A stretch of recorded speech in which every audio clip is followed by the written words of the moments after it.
Hello everyone, welcome to Educators Point. आज हमारा subject है इतिहास और इतिहास का हमारा टॉपिक आज बनता है प्रागैतिहासिक भारत। तो प्रागैतिहासिक भारत से जितने भी इम्पोर्टेंट टॉपिकल क्वेश्चन होते हैं उन्हें हम इस वीडियो में डिस्कस करेंगे। So without further ado let's start the प्रागैतिहासिक भारत। प्रागैतिहासिक काल के अंतर्गत पाषाण काल, ताम्रपाषाण काल आते हैं। तो प्रागैतिहासिक मानव का समय काल मानव की उत्पत्ति से 3000 ईसा पूर्व माना जाता है। इम्पोर्टेंट ये बनता है प्रागैतिहासिक मानव का समय काल क्या है, तो मानव की उत्पत्ति से 3000 ईसा पूर्व है। यह मानव का शुरुआती समय काल था। उसकी जीवन शैली भी अधिक विकसित नहीं हुई थी। इस काल के संबंध में अधिक लिखित साक्ष्य मौजूद नहीं है। पाषाण काल, स्टोन एज। पाषाण काल को 3 मुख्य चरणों में बांटा गया है। पहला है पुरापाषाण काल, दूसरा मध्य पाषाण काल और तीसरा है नवपाषाण काल। पहला पुरापाषाण काल। तो फ्रेंड्स, पुरापाषाण काल समय की वह अवधि है जिसमें मनुष्य ने पत्थर के उपकरण बनाना शुरू किया। तो पत्थर के उपकरण सबसे पहले कब बनाना शुरू हुआ? पुरापाषाण काल में। भारत में पुरापाषाण काल के अवशेष तमिलनाडु के कुरनूल, कर्नाटक, उड़ीसा, राजस्थान और मध्य प्रदेश के भीमबेटका से मिले हैं। ये सारे आपके लिए इम्पोर्टेंट बनते हैं। तमिलनाडु के कुरनूल, कर्नाटक, उड़ीसा, राजस्थान और मध्य प्रदेश के भीमबेटका। ये क्वेश्चन पूछा जाता है कि मध्य प्रदेश के भीमबेटका का संबंध किससे है? पुरापाषाण काल के पत्थर के उपकरणों से है। भारत में पुरापाषाण संस्कृति की खोज का श्रेय किसको जाता है? तो भारत में पुरापाषाण संस्कृति खोज श्रेय जाता है रॉबर्ट ब्रूस फ्रूट को जाता है। तो रॉबर्ट ब्रूस फ्रूट ने 1863 ईस्वी में इस संबंध में महत्वपूर्ण खोज की थी। इनका नाम आप याद रखें, रॉबर्ट ब्रूस फ्रूट। पुरापाषाण काल में मानव की गतिविधियां काफ़ी सीमित थी। वह स्वयं के भरण पोषण के लिए शिकार व खाद्य संग्रह पर निर्भर था। गुफाओं में निवास करता था। इस काल के मनुष्य नेग्रिटो नस्ल के थे। तो ये इम्पोर्टेंट होता है, किस काल के मनुष्य नेग्रिटो नस्ल के थे? तो पुरापाषाण काल के मनुष्य नेग्रिटो नस्ल के थे और वे शिकार करते थे, खाद्य संग्रह करते थे और गुफाओं में निवास करते थे। पुरापाषाण काल के मानव द्वारा पत्थर से बने औजारों का उपयोग प्रचलित था। ये लोग कुल्हाड़ी इनमें से प्रारंभिक औजारों में से एक है। तो कुल्हाड़ी आपके लिए इम्पोर्टेंट बनता है। कुल्हाड़ी का संबंध पुरापाषाण काल से है। पुरापाषाण काल को समय के साथ उत्पन्न होने वाली विभिन्नताओं के आधार पर कई भागों में बांटा गया, जो इस प्रकार से है: निम्न पुरापाषाण काल, मध्य पुरापाषाण काल और उच्च पुरापाषाण काल। निम्न पुरापाषाण काल, यह पुरापाषाण काल सबसे पुराना भाग है। यह लगभग 3.3 बिलियन वर्ष पूर्व प्रारंभ हुआ, जब पत्थर का उपयोग पहली बार औजार बनाने के लिए किया गया था। इस काल में कोर उपकरणों का उपयोग किया जाता था। यह उपकरण क्वार्टजाइट पत्थर से निर्मित किए जाते थे। निम्न पुरापाषाण की जलवायु शीत थी। तो इम्पोर्टेंट ये बनेगा कि निम्न पुरापाषाण काल की जलवायु कैसी थी? शीत थी। और ये इस काल में कोर उपकरणों का उपयोग करते थे और किस पत्थर से बनते थे? क्वार्टजाइट पत्थर से निर्मित किए जाते थे। मध्य पुरापाषाण काल। मध्य पुरापाषाण काल में पत्थर से बने औजार काफ़ी परिवर्तन हुए। इन औजारों में औजार पहले की अपेक्षा छोटे व तीक्ष्ण हो गए थे। इस काल को फलक संस्कृति के नाम से भी जानते हैं। फलक संस्कृति इंपॉर्टेंट होती है। फलक संस्कृति के नाम से किसको जानते हैं? मध्य पुरापाषाण काल को। क्यों कहते हैं? क्योंकि इस काल में विभिन्न प्रकार के फलक का उपयोग किया जा रहा था। जैसे इसमें वेधनी, छेदनी इत्यादि प्रमुख हैं। वेधनी छेदनी का संबंध मध्य पुरापाषाण काल से है। इन औजारों का निर्माण क्वार्टजाइट के साथ साथ जेस्पर द्वारा भी किया जाता है। तो क्वार्टजाइट का संबंध इससे पहले वाले में था और इसमें क्वार्टजाइट के साथ साथ जेस्पर का भी प्रयोग किया जाने लगा। इस काल में मानव के व्यवहार में भी काफ़ी परिवर्तन हुआ, काफ़ी विकास हुआ। इस काल में मृत जो व्यक्ति होते थे उनके दफनाए दिया जाता था। उनको दफनाने के साक्ष्य भी मिले हैं। पुरातत्वविदों द्वारा इस काल में धार्मिक विचारधारा के उदय का अनुमान भी लगाया जाता है। अगला है उच्च पुरापाषाण काल। उच्च पुरापाषाण काल। इस काल में मानव का आधुनिकतम स्वरूप होमो सेपियंस अस्तित्व में आया और मानव के व्यवहार में काफ़ी परिवर्तन आया। मानव ने पत्थर से निर्मित घरों में निवास करना शुरू कर दिया। इम्पोर्टेंट बनता है फ्रेंड्स, मानव ने पत्थर से निर्मित घरों में निवास करना शुरू किया है उच्च पुरापाषाण काल से, और निम्न पुरापाषाण काल में वे गुफाओं में रहते थे। उच्च पुरापाषाण काल में पत्थर के अतिरिक्त अस्थियों के भी औजार बनने शुरू हो गए थे। मध्य पाषाण काल, अब देखते हैं फ्रेंड्स मध्य पाषाण काल। पुरापाषाण काल के बाद आता है मध्य पाषाण काल।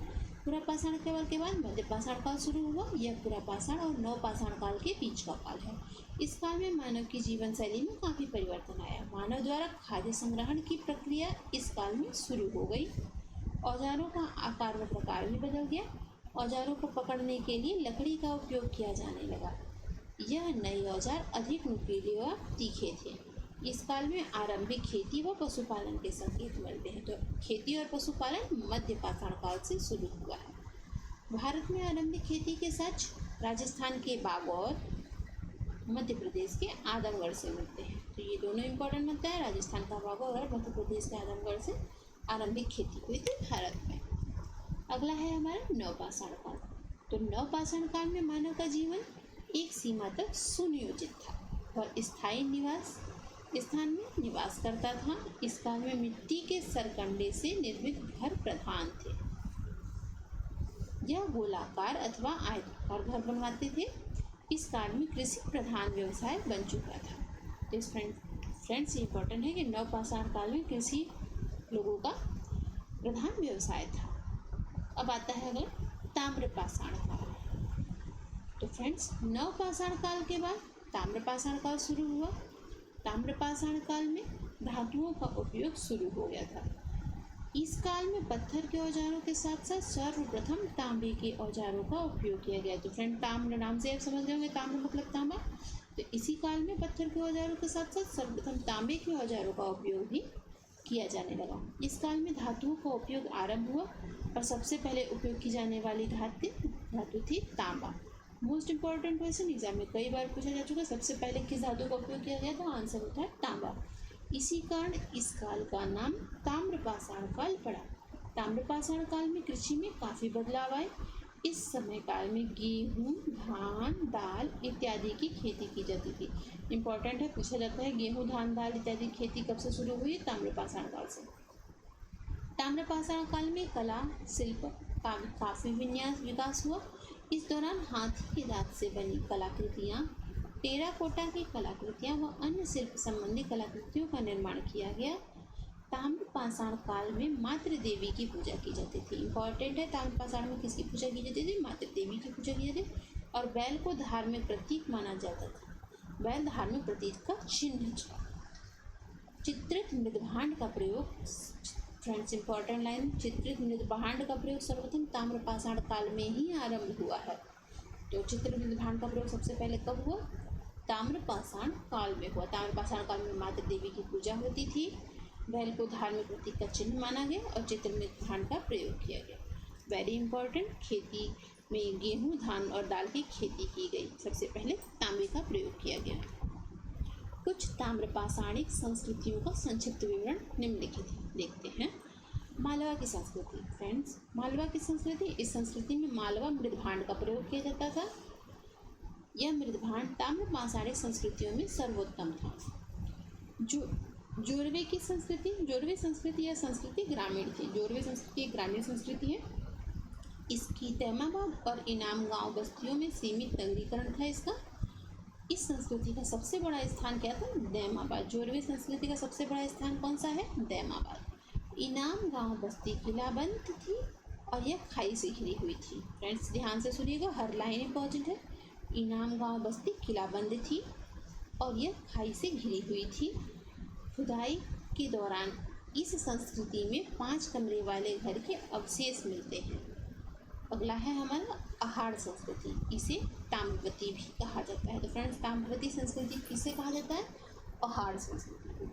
अहाड़ संस्कृति में लोग पत्थर से निर्मित घरों में निवास करते थे। किस संस्कृति के लोग पत्थर से निर्मित घरों में निवास करते थे? तो आंसर होता है अहाड़ संस्कृति। गिलुंद इस संस्कृति का केंद्र था। पहाड़ से कुल्हाड़ियाँ, चूड़ियाँ व चादरें इत्यादि प्राप्त हुए हैं। यह सभी वस्तुएं तांबे से बनी हुई थी। कौन सी वस्तुएं थी? कुल्हाड़ी, चूड़ी, चादर। अगला है हमारा कायथा संस्कृति।